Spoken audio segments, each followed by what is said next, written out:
Hi friends, exam selective Shri ചാനലിലേക്ക് സ്വാഗതം. LGS, LDC, KS, lab assistant exam previous year question paper analysis. ഇന്നത്തെ question paper അനാലിസിസിന് എടുത്തിരിക്കുന്ന ചോദ്യപേപ്പർ common preliminary exam 2022 SSLC level stage 6. ഈ ചോദ്യപേപ്പറിന്റെ 1 തൊട്ട് 40 വരെയുള്ള ചോദ്യങ്ങൾ ഓൾറെഡി ഡിസ്കസ് ചെയ്തതാണ്. ആ ക്ലാസ് കാണാത്തതാണെങ്കിൽ ഈ ക്ലാസ് കഴിഞ്ഞിട്ട് ആ ക്ലാസ് ഒന്ന് പോയി കാണുക. 41ാമത്തെ ചോദ്യം, ചെമ്പഴന്തി ഗ്രാമത്തിൽ ജനിച്ച് കേരളത്തിലെ സാമൂഹ്യ പരിഷ്കർത്താവ് ശ്രീനാരായണ ഗുരു. 42ാമത്തെ ചോദ്യം, കേരളത്തിൽ ഉപ്പ് സത്യാഗ്രഹം നടന്ന സ്ഥലം പയ്യന്നൂർ. 43, 1.25 കോടി മലയാളികൾ എന്ന കൃതിയുടെ കർത്താവ് EMS നമ്പൂതിരിപ്പാട്. 44, ചുവടെ കൊടുത്തതിൽ നിന്ന് മലബാർ കലാപവുമായി ബന്ധമില്ലാത്ത ശരിയായ ജോഡി തിരഞ്ഞെടുക്കുക. പ്രസ്താവന രീതിയിലുള്ള ചോദ്യമാണ്. ഒന്നാമത്തെ പ്രസ്താവന ജാലിയൻ വാലാബാഗ് കൂട്ടക്കൊല. രണ്ടാമത്തെ പ്രസ്താവന വാഗൺ ട്രാജഡി. മൂന്നാമത്തെ പ്രസ്താവന 1919 ഏപ്രിൽ 13 നടന്ന സംഭവം. നാലാമത്തെ പ്രസ്താവന വാര്യം കുന്നത്ത കുഞ്ഞമഹദ് ഹാജി, സീതിക്കോയ തങ്ങൾ എന്നിവർ നേതാക്കന്മാർ ആയിരുന്നു. ശരിയല്ലാത്ത ജോഡി തിരഞ്ഞെടുക്കാനാണ് ചോദിച്ചിരിക്കുന്നത്. ശരിയല്ലാത്ത ജോഡി ഒന്നാമത്തെയും മൂന്നാമത്തെയും പ്രസ്താവനയാണ്. ഒന്നാമത്തെ പ്രസ്താവന ജാലിയൻ വാലാബാഗ് കൂട്ടക്കൊല. മൂന്നാമത്തെ പ്രസ്താവന 1919 ഏപ്രിൽ 13 നടന്ന സംഭവം. ഈ രണ്ട് പ്രസ്താവനകളും മലബാർ കലാപവുമായി ബന്ധമില്ലാത്ത പ്രസ്താവനകളാണ്. 45ാമത്തെ ചോദ്യം, കല്ലുമാല സമരം സംഘടിപ്പിച്ച സാമൂഹ്യ പരിഷ്കർത്താവ് അയ്യങ്കാളി. 46ാമത്തെ ചോദ്യം, സവർണ ജാഥ സംഘടിപ്പിച്ച സാമൂഹ്യ പരിഷ്കർത്താവ് മന്നത്ത് പത്മനാഭൻ. 47ാമത്തെ ചോദ്യം, താഴെ പറയുന്നവയിൽ ശരിയായ കാലഗണനാ ക്രമത്തിലുള്ളത് കണ്ടെത്തുക. ക്രോണോളജിക്കൽ ഓർഡറിൽ എഴുതാനാണ് ചോദിച്ചിരിക്കുന്നത്. ഉത്തരം വൈക്കം സത്യാഗ്രഹം, ഗുരുവായൂർ സത്യാഗ്രഹം, ക്ഷേത്രപ്രവേശന വിളംബരം, പാലിയം സത്യാഗ്രഹം.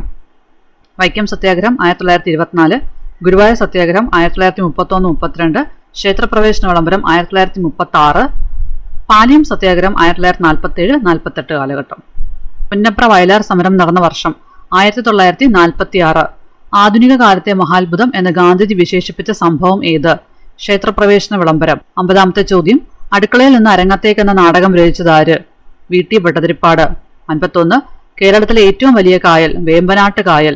52, കേരളത്തിലെ ഏറ്റവും വലിയ ശുദ്ധജല തടാകം ശാസ്താംകോട്ട കായൽ.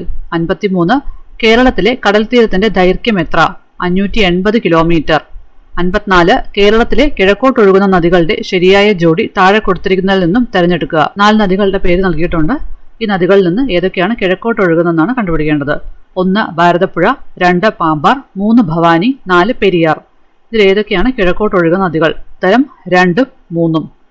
പാമ്പാർ, ഭവാനി. കേരളത്തിൽ 3 നദികളാണ് കിഴക്കോട്ടൊഴുകുന്നത്: കബനി, ഭവാനി, പാമ്പാർ. 55ാമത്തെ ചോദ്യം, ആദ്യത്തെ റെയിൽപാത കേരളത്തിൽ പ്രവർത്തനം ആരംഭിച്ച വർഷം 1861 മാർച്ച് 12. 56ാമത്തെ ചോദ്യം, കേരളത്തെ കൂർക്കുമായി ബന്ധിപ്പിക്കുന്ന ചുരം പേരമ്പാടി ചുരം. 57ാമത്തെ ചോദ്യം, മാമാങ്കം നടന്നിരുന്ന തിരുനാവായ ഏത് നദിയുടെ തീരത്താണ്? ഭാരതപ്പുഴ. 58ാമത്തെ ചോദ്യം, യവനപ്രിയ എന്നറിയപ്പെടുന്ന സുഗന്ധദ്രവ്യം കുരുമുളക്. 59, പൂർണ്ണമായി മലയാള ഭാഷയിൽ അച്ചടിക്കപ്പെട്ട ആദ്യ പുസ്തകം സംക്ഷേപ വേദാർത്ഥം. 60, PR ശ്രീജേഷ് താഴെ പറയുന്നവയിൽ ഏത് കായിക ഇനവുമായി ബന്ധപ്പെട്ടിരിക്കുന്നു? ഹോക്കി. 61ാമത്തെ ചോദ്യം, വാരിയലിലെ ആകെ അസ്ഥികളുടെ എണ്ണം എത്ര? 24. 62, ഹൃദയമിടിപ്പ് അറിയാനുള്ള ഉപകരണമായ സ്റ്റെതസ്കോപ്പ് ആദ്യമായി നിർമ്മിച്ചതാര്? Rene Laennec. 63ാമത്തെ ചോദ്യം, പൂർണ്ണ ശയ്യാവലംബരായവരെ പരിചരിക്കുന്നവർക്ക് പ്രതിമാസ ധനസഹായം നൽകുന്ന കേരളത്തിലെ ആരോഗ്യക്ഷേമ പദ്ധതി ഏത്? ആശ്വാസ കിരൺ. 64, ജീവകം സിയുടെ അപര്യാപ്തത മൂലമുണ്ടാകുന്ന രോഗമേത്? സ്കർവി. 65, താഴെ കൊടുത്തവയിൽ ഈച്ച മുഖേന പകരുന്ന രോഗമേത്? കോളറ. 66, ആഗോള താപനത്തിന് കാരണമല്ലാത്ത ഒരു വാതകമാണ് നൈട്രജൻ. 67, കിരൺ, അർക്ക, സൽകീർത്തി എന്നിവ ഏത് വിളയുടെ സങ്കര ഇനമാണ്? വെണ്ട. 68, Indian institute of spices research സ്ഥിതി ചെയ്യുന്നത് കോഴിക്കോട്. 69, പരിസ്ഥിതി പ്രശ്നങ്ങളെ സംബന്ധിച്ച് ശാസ്ത്രീയ പഠനം നടത്തുന്നതിനായി തുടങ്ങിയ centre for science and environment എന്ന പ്രസ്ഥാനം ആരംഭിച്ചത് അനിൽ അഗർവാൾ. 70, സൈലന്റ് വാലിയെ ദേശീയ പാർക്കായി പ്രഖ്യാപിച്ച ഇന്ത്യൻ പ്രധാനമന്ത്രി ഇന്ദിരാഗാന്ധി. 71, ഇരുമ്പിന്റെ ധാതു അല്ലാത്തതേത്? ബോക്സൈറ്റ്. 72, താഴെ തന്നിരിക്കുന്ന പ്രസ്താവനകളിൽ ശരിയായത് ഏതെല്ലാമാണ്? 3 പ്രസ്താവനകൾ തന്നിട്ടുണ്ട്. പ്രസ്താവന വായിക്കാം. ഒന്നാമത്തെ പ്രസ്താവന വിത്തിയോനൽ ആന്റിസെപ്റ്റിക് ആണ്. രണ്ടാമത്തെ പ്രസ്താവന സ്വെക്കനാൽ ആന്റിസെപ്റ്റിക് ആണ്. മൂന്നാമത്തെ പ്രസ്താവന ഫീനോൾ ഡിസിൻഫെക്റ്റന്റ് ആണ്. ശരിയായ പ്രസ്താവന ഏതൊക്കെയാണെന്ന് നോക്കാം. 1ഉം 3ഉമാണ് ശരിയായ പ്രസ്താവന. വിത്തിയോനൽ ആന്റിസെപ്റ്റിക് ആണ്, ഫീനോൾ ഡിസിൻഫെക്റ്റന്റ് ആണ്. 73, ഒരു ഓർബിറ്റിൽ ഉൾക്കൊള്ളാവുന്ന പരമാവധി ഇലക്ട്രോണിന്റെ എണ്ണം എത്ര? 2n². 74ാമത്തെ ചോദ്യം, ആധുനിക ആവർത്തന പട്ടികയുമായി ബന്ധപ്പെട്ട് ശരിയല്ലാത്തത് ഏതെല്ലാമാണ്? പ്രസ്താവന രീതിയിലുള്ള ചോദ്യമാണ്. ഒന്നാമത്തെ പ്രസ്താവന, ആധുനിക ആവർത്തന പട്ടികയുടെ ഉപജ്ഞാതാവ് മോസ്ലി ആണ്. രണ്ടാമത്തെ പ്രസ്താവന ആധുനിക ആവർത്തന പട്ടികയുടെ ഉപജ്ഞാതാവ് മെൻഡലീവ് ആണ്. മൂന്നാമത്തെ പ്രസ്താവന ആധുനിക ആവർത്തന പട്ടികയിൽ മൂലകങ്ങളെ അറ്റോമിക് നമ്പറിന്റെ ആരോഹണ ക്രമത്തിൽ വിന്യസിച്ചിരിക്കുന്നു. നാലാമത്തെ പ്രസ്താവന ആധുനിക ആവർത്തന പട്ടികയിൽ മൂലകങ്ങളെ അറ്റോമിക മാസിന്റെ ആരോഹണ ക്രമത്തിൽ വിന്യസിച്ചിരിക്കുന്നു. ഇതിൽ ശരിയല്ലാത്ത പ്രസ്താവന ഏതൊക്കെയാണെന്നാണ് ചോദ്യം. ശരിയല്ലാത്ത പ്രസ്താവന രണ്ടാമത്തെയും നാലാമത്തെയും പ്രസ്താവനയാണ്.